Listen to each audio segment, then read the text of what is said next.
Let me show you how to make a linearized graph.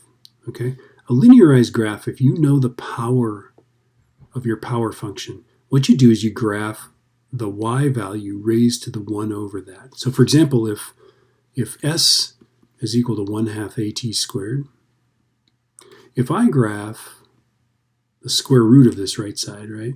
If I go square root of 1/2 at squared versus s, I get, well, let's just do the maths here, right? I get the square root of 1/2 a, and I get that times t, right? That's going to be a straight line. That's going to have this whatever that coefficient is, the square root of it will be in front. But t versus s, t multiplied by a constant versus s, will give me a nice straight line. Whoops.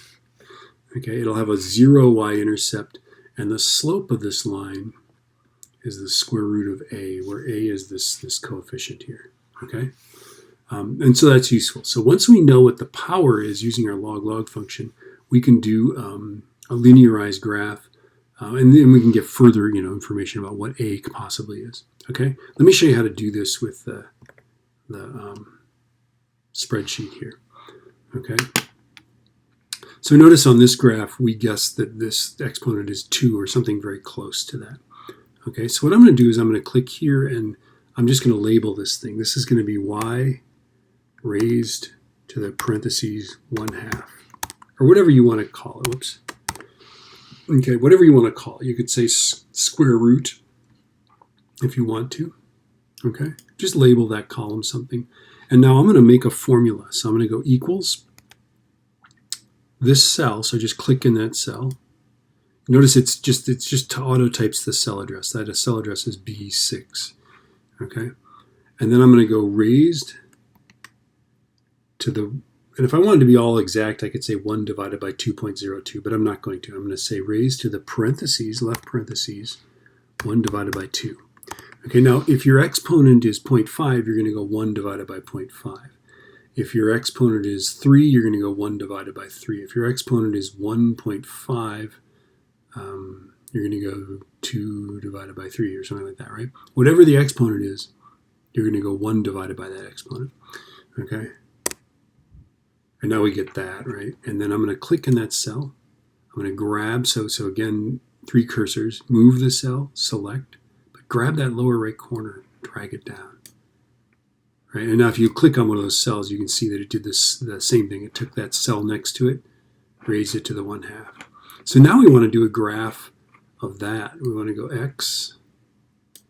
And now what I'm going to do is I'm going to hold the command key down. And that's because I'm on a Mac. On a PC, you do Control. On a Chromebook, you do Control. So select that column and that column. If you can't do that, by the way, just move these columns around so they're next to each other. Okay, and then select them all. And a chart, and sure enough, we got a nice straight line out of that. Okay, if you didn't get a straight line, you got the wrong power or something. Okay, and then let's all put this graph below, shall we? This will make it easier for me to okay, now what we want to do is on this graph here, I'll move it over here. I'll do that, and I can see it. I want to go.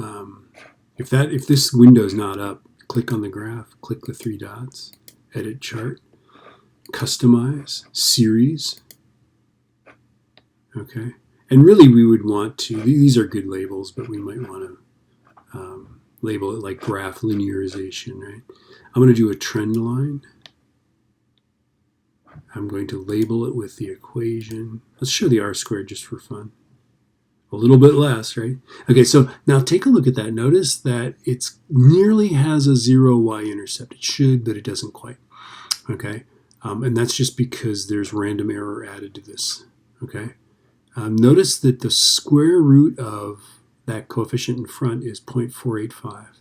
So let's square that just for kicks, right? We know that the square root of a equals 0.485. So doesn't that mean if I square 0.485, I'll get that coefficient? Let's do it, right? Let's do it. So 0.485 squared is 0.235. This is slightly different from what we got, and that's just normal. And if I was smarter, I could tell you why, but I just don't know why. Okay, but it's on the ballpark. I know I used 0.23. The other one gave 0.225. Here we get 0.235. Nobody's going to kill you for picking one or the other. Okay, so let's go back. You know you are done if you've got the log graph like that with the equation displayed.